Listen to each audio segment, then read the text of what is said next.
Arimi aria maiyukitie urimi wa kimerera kuma kaunti ya Kiambu manyitanĩire gũkũngũĩra mũthĩ wa maria maturigicĩirie taũni-inĩ ya Thigiũndĩya na kũhingũra ndũnyũ ya kwendia irio iria marimĩte na njĩra ĩno.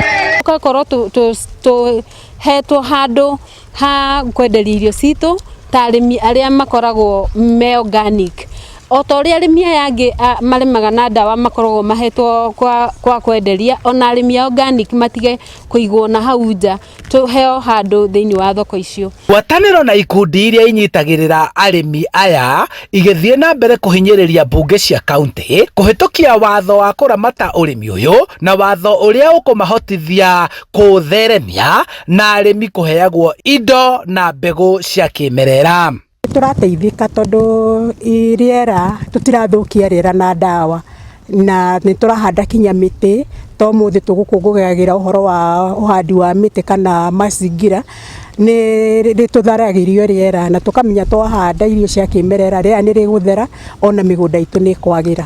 Mahoete kũheo ndũnyũ kana handũ ndũnyũ-inĩ iria irakwo nĩ thirikari nĩguo makendia irio ciao itegũtukanio na nĩguo igune arĩa macihũthagĩra. Hakikishe kwamba kila mkulima kwa hiki kikundi anazingatia zile kanuni za agroecology na pia kilimo hai. Na siku ya leo kama siku ya Environmental Day tunafurahi sana kwamba hiki kikundi cha Kismat kimeweza kufungua soko yao ya kuuza hivi bidhaa vyao vya agroecology na pia organic.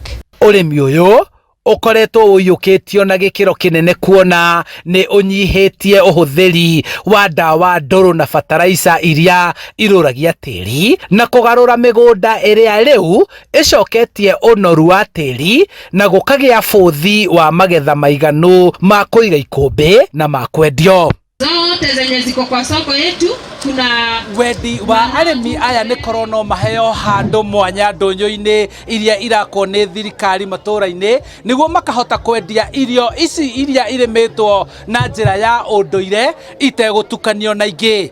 Handũ-inĩ ha Inooro TV kuma Thigiũndĩya kaunti-inĩ ya Kiambu, njĩtagwo Charles Gĩkunga wa Kariũki.